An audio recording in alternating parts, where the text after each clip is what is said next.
dalam suatu hadis ceritakan Kanjeng Nabi niku mboten purun lenggah ten mimbar sing pun disediakan kalian Allah.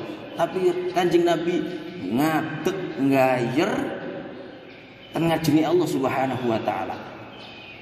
Kali Kanjeng Nabi nangis, ummati ya Allah. Sampai Allah Subhanahu wa taala tangdat datang Kanjeng Nabi Muhammad sallallahu alaihi wasallam. Aku harus berbuat apa untuk umatmu wahai Nabi? Selamatkan mereka, selamatkan umatku, Masya Allah.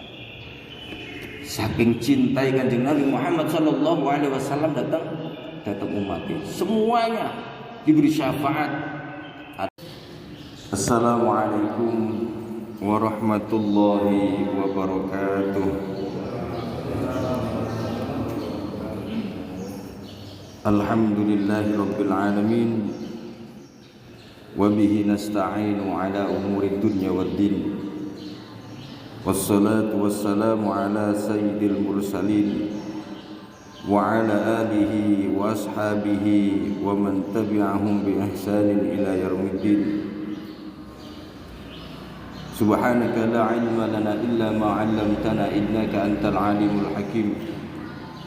Rabbi shrah li sadri wa yassir li amri wahlul 'uqdatam min lisani yafqahu qawli, amma ba'd.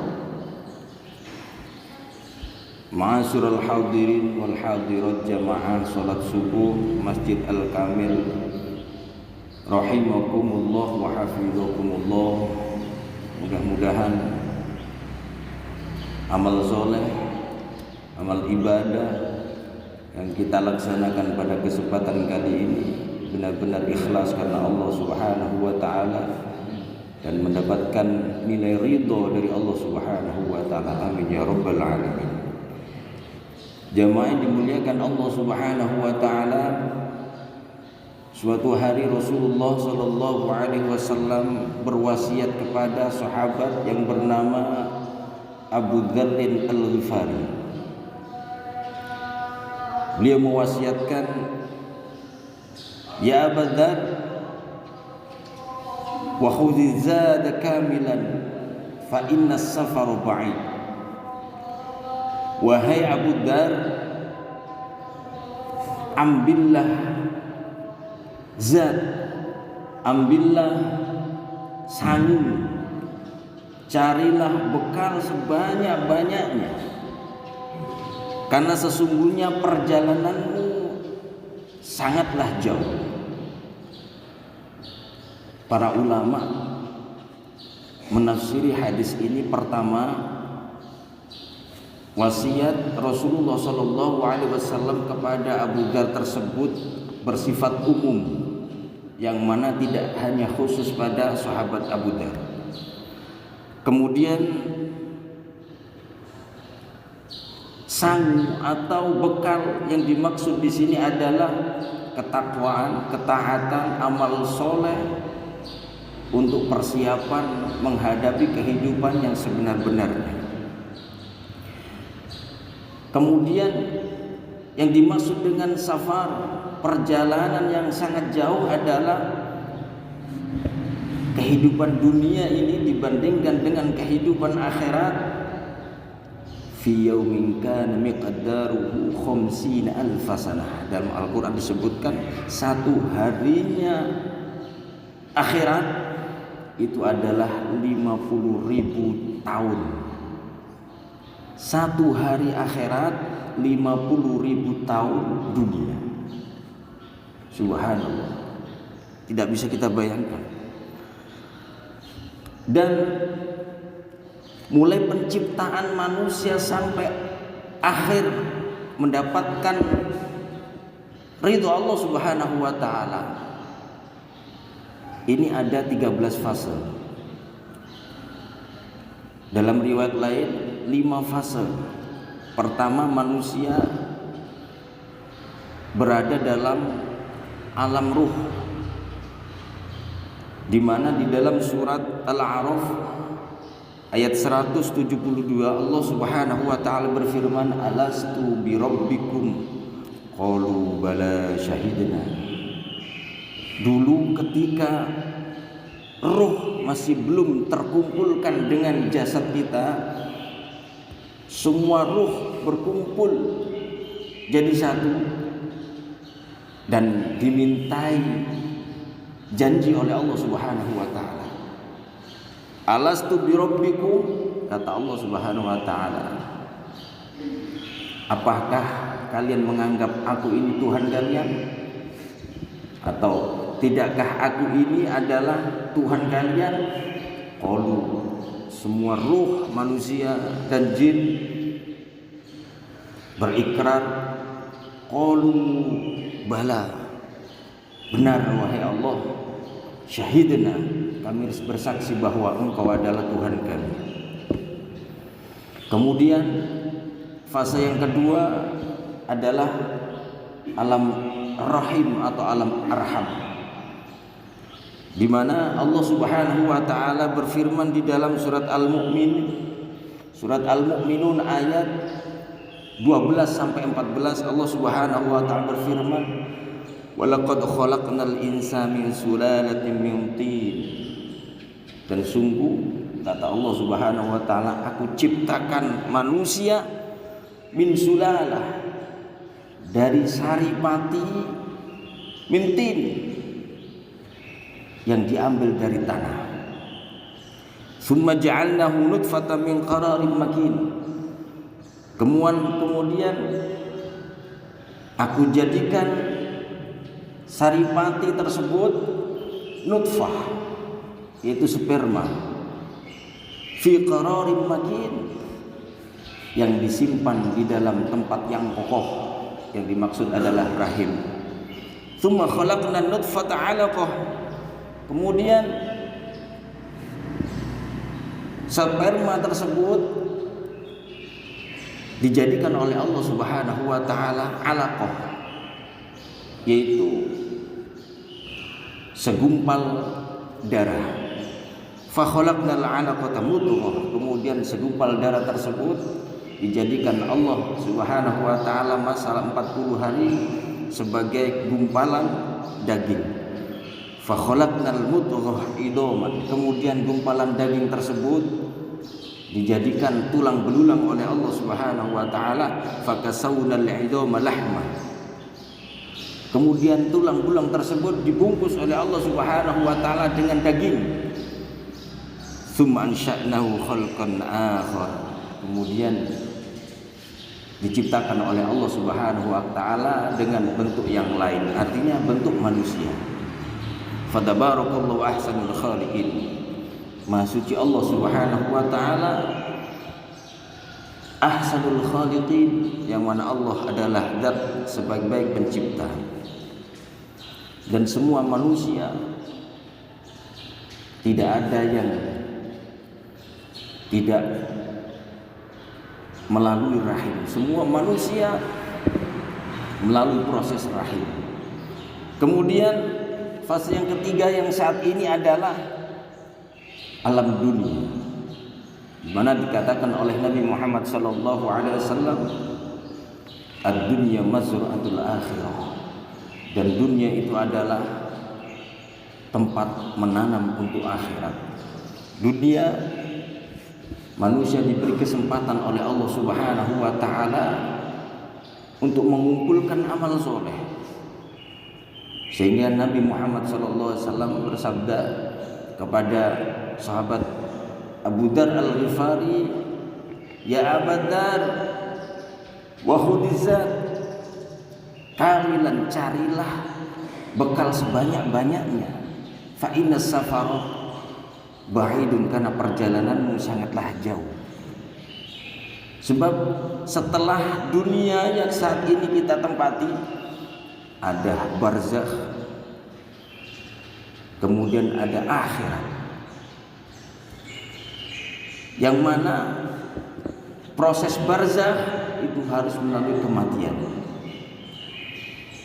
Ketika manusia sudah di alam barzakh, maka berlakulah sabda Nabi Muhammad sallallahu alaihi wasallam, "Idza mata ibnu Adam inqata 'amalu illa min salasin." Ketika manusia mati, maka terputuslah amalnya. Ia sudah tidak bisa menambah amal lagi. ia tidak bisa sholat, ia tidak bisa baca Quran, ia tidak bisa mengumpulkan amal soleh untuk menambah pundi-pundi amal solehnya, stop. Karena barzakh bukanlah tempatnya beramal, tapi barzakh adalah tempat menerima balasan dari Allah Subhanahu wa taala. Illa min salasin, kata Nabi, kecuali 3 hal yang akan diterima dan terus menerus ia mendapatkan, tidak pernah putus. Apa itu? Shadaqatin jariyah, sedekah yang mengalir. Beruntunglah seseorang yang pernah membangun masjid, beruntunglah seseorang yang pernah membangun pondok pesantren, beruntunglah seorang yang pernah mewakafkan tanahnya untuk kepentingan umum. Beruntunglah orang-orang yang mempunyai sedekah jariyah, karena ketika dia mati terus menerus tiap hari mendapat kiriman, mendapat makanan, mendapatkan bantuan yang bisa menyelamatkan dia di alam barzakh tersebut. Setelah sedekah jariyah au ilmin yuntafa'u bih, ilmu yang bermanfaat. Beruntunglah mereka orang-orang yang berilmu, mempunyai ilmu dan diamalkan, ditularkan. Beruntunglah mereka yang bisa mengaji kemudian diajarkan ke orang lain. Beruntunglah mereka orang-orang yang punya pengetahuan agama kemudian diberikan kepada orang lain, namun dengan syarat ikhlas karena Allah Subhanahu wa taala. Waladin soleh, dan yang tidak pernah terputus adalah waladin salihin yad'u lahu, yang mempunyai anak soleh yang senantiasa mendoakan kedua orang tuanya. Maka 3 hal inilah yang tidak pernah putus, pahalanya sambung terus ketika selama dia di alam barzakh. Kemudian yang keempat,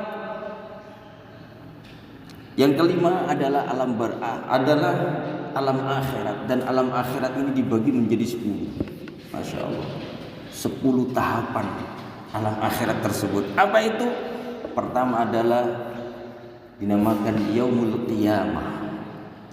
Ketika umur dunia ini sudah sampai pada waktunya, maka Allah Subhanahu wa taala akan mengutus malaikat Israfil untuk meniup sangkakala. Ketika sangkakala itu ditiup, maka hancurlah jagat barat dan jagat timur. Hancur, semua akan mati. Bahkan dalam satu riwayat, malaikat Israfil pun meninggal dunia. Malaikat Israfil pun ikut hancur.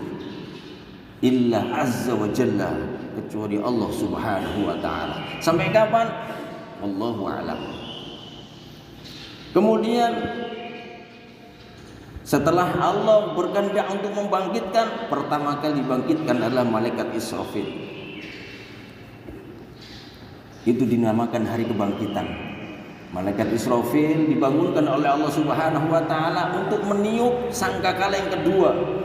Dan itulah hari kebangkitan. Semua manusia bangun dari kematiannya.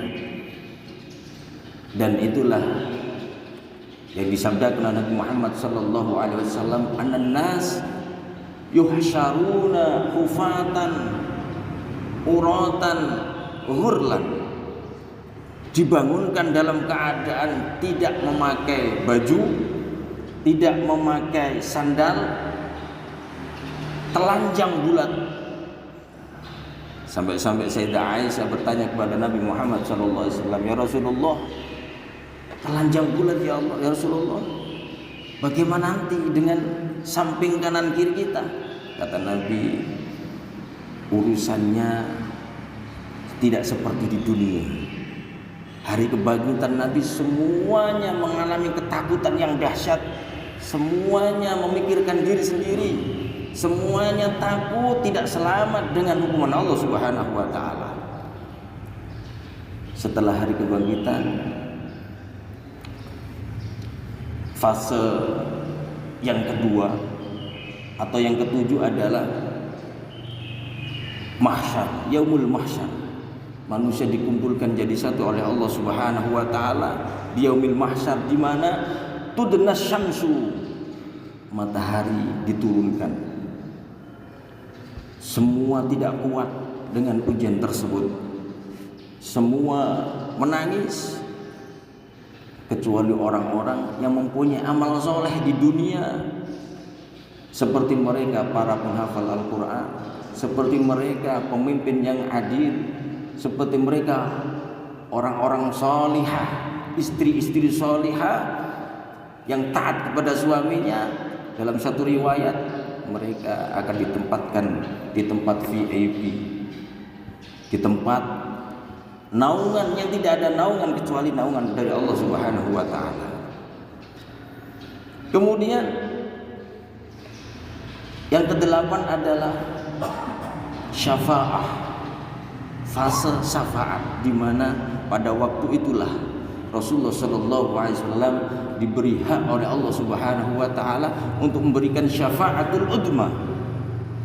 Semua manusia mencari orang yang bisa memberikan syafaat.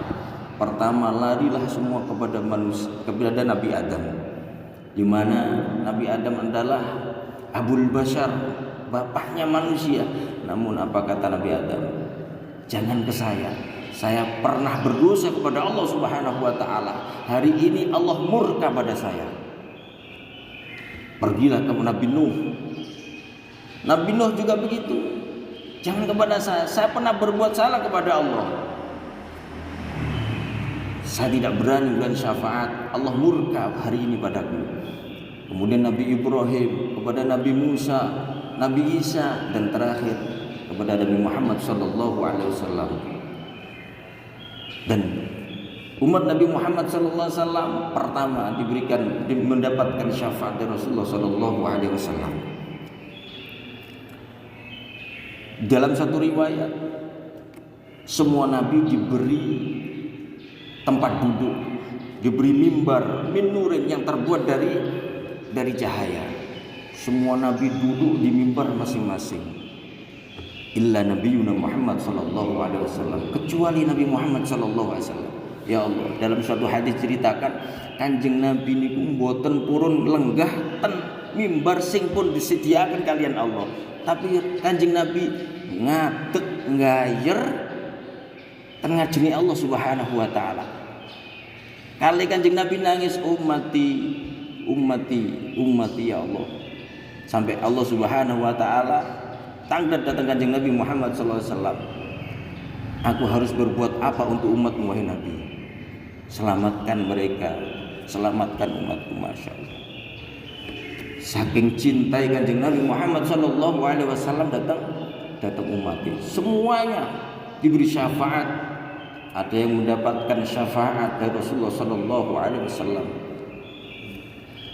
Kemudian fase yang ke-9 adalah hisab, yaumul hisab, di mana pada hari itu semuanya dikisos oleh Allah Subhanahu wa taala. Bahkan dalam satu riwayat hadis, kambing yang bertanduk, yang pernah menanduk kambing yang tidak punya tanduk pun akan dikisos oleh Allah. Semut yang pernah menyakiti temannya pun dikisos oleh Allah. Manusia yang pernah berbuat dolim kepada manusia yang lain dikisos oleh Allah Subhanahu wa taala. Di sini pun Rasulullah sallallahu alaihi wasallam bermohon kepada Allah untuk bisa memberikan syafaat. Dan diajarkan oleh Rasulullah sallallahu alaihi wasallam doa, Allahumma hasibni hisaban yasira. Ya Allah, hisablah aku dengan hisab yang mudah, dengan hisab yang sedikit. Pertama kali dihisab dari umat Nabi Muhammad sallallahu alaihi wasallam adalah orang-orang fakir, orang-orang yang di dunia diberi kefakiran oleh Allah Subhanahu wa taala. Mereka dihisab dengan hisab yang sedikit, namun fakir yang sabar, fakir yang qanaah, dan ahli balaya, orang-orang hidupnya selalu terkena bala. musibah, bencana terus menerus, namun dia sabar. Mereka itulah pertama kali dihisab oleh Allah Subhanahu wa taala, dan hisab yang sedikit. Kemudian fase yang ke-10 adalah catatan amal. Catatan amal ini, barang siapa yang menerima catatan amal dengan tangan kirinya atau dari belakangnya, maka dipastikan dia adalah ahli neraka. Namun ketika catatan amal itu diterima dengan tangan kanannya, maka dia adalah ahli surga. Kemudian yang ke-11 adalah yaumul mizan, hari timbangan amal baik dan buruk, di mana Allah Subhanahu wa taala berfirman, fa amma man thaqulat mawazinuhu fa huwa fi 'aisyatir radiyah. Maka barang siapa yang timbangan amal baiknya itu lebih berat daripada amal jeleknya, fa huwa fi 'aisyatir radiyah, maka dia hidup di akhirat nanti dalam kepuasan, lego, dengan kesenangan. Namun sebaliknya, wa amma man khaffat mawazinuh fa ummuhu hawiyah. Barang siapa yang amal baiknya itu lebih ringan daripada amal buruknya, fa ummuhu hawiyah, maka tempatnya ada di neraka hawiyah. Kemudian siratal mustaqim adalah fase yang ke-12. Di sini Rasulullah Shallallahu Alaihi Wasallam pernah berkata kepada sahabat Abdullah bin Abbas, ya Rasulullah, kata Abdullah bin Abbas, ya Rasulullah, mohon aku diberi syafaat nanti di akhirat ya Rasulullah. Kata Rasulullah, ana fa'ilun, akan aku lakukan itu pasti. Kemudian sahabat Abdullah bin Abbas bertanya kepada Rasulullah, namun di mana nanti aku bisa menemuimu ya Rasulullah? Di 3 tempat. Cari aku di 3 tempat. Di mana itu? Di mizan, kemudian di mahsyar, dan di siratal mustaqim. Jadi Rasulullah Shallallahu Alaihi Wasallam menunggu umatnya terakhir di siratal mustaqim. Siratal mustaqim seperti apa gambarannya? Rasulullah menyebutkan fahuwa jisrun mamdudun ala matni jahannam. Siratal mustaqim adalah jembatan yang terbentang di atas neraka jahanam. Tidak banyak yang lolos. Kenapa? Araku minasya'rah. Jembatannya lebih kecil dari rambut. Rambut manusia ini lebih kecil dari rambut. Wa haddu minas saif, lebih tajam daripada pedang. Masya Allah. Ini kalau tidak dapat pertolongan Allah Subhanahu wa taala, tidak akan selamat di siratal mustaqim. Dan lagi begitu, ada kalalip dari bawah, dari neraka ada kalalip sing nyokrok-nyokrok gitu, yang seperti duri. Namun dari kalangan anbiya, aulia, solihin, mereka diriwayatkan dalam suatu hadis Rasulullah mengatakan mereka melewati siratal mustaqim yang panjang, dan seperti itu tadi, kalbarqi, seperti kilat lap. Ada yang seperti kedipan mata, ada seperti angin, ada yang seperti orang lari kencang. Namun ada juga yang jalan tertati-tati tapi nyampe. Masya Allah. Kemudian yang ke-13 adalah haud atau telaga. Setelah siratal mustaqim, sebelum pintu surga, ada yang namanya haud atau telaga. Telaga Rasulullah Shallallahu Alaihi Wasallam, namanya telaga Kautsar, di mana disebutkan Rasulullah atyabu rihan minal miski, baunya lebih harum daripada minyak kasturi, wahla minal asal, dan lebih manis daripada madu, wa abyad minal laban, dan lebih putih daripada susu. wa abrad minas salat, dan lebih segar daripada es. Man syariba minhu syarbatan lan yatma' ba'da abadan. Barang siapa yang meminum satu teguk saja, maka dia tidak akan pernah kehausan selama-lamanya. Bahkan orang-orang yang mendapatkan syafaat dari orang-orang soleh, dalam satu hadis diriwayatkan ada orang soleh ini teman ngajinya, teman kumpulannya, ia mencari, ya Allah, saya punya teman fulan dan fulan dan fulan, di mana ya Allah, saya kok nggak ketemu. Setelah lolos dari Shiratal Mustaqim, temanmu ada di neraka. Ya Rasulullah, ya Allah, aku bermohon kepada, beri aku hak untuk berikan syafaat kepada dia. Baiklah, ambil.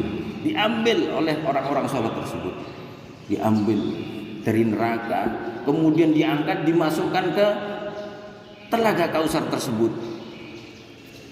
Langsung wajahnya berubah menjadi wajah ahli surga, bentuk tubuhnya pun berubah menjadi bentuk tubuh ahli surga. Kemudian setelah haud ada pintu-pintu surga yang jumlahnya ada 8. Mudah-mudahan kita ditakdirkan oleh Allah Subhanahu wa taala untuk menjadi ahli surga, masuk surga tanpa melalui proses masuk neraka. Amin ya rabbal alamin. Bismillahirrahmanirrahim.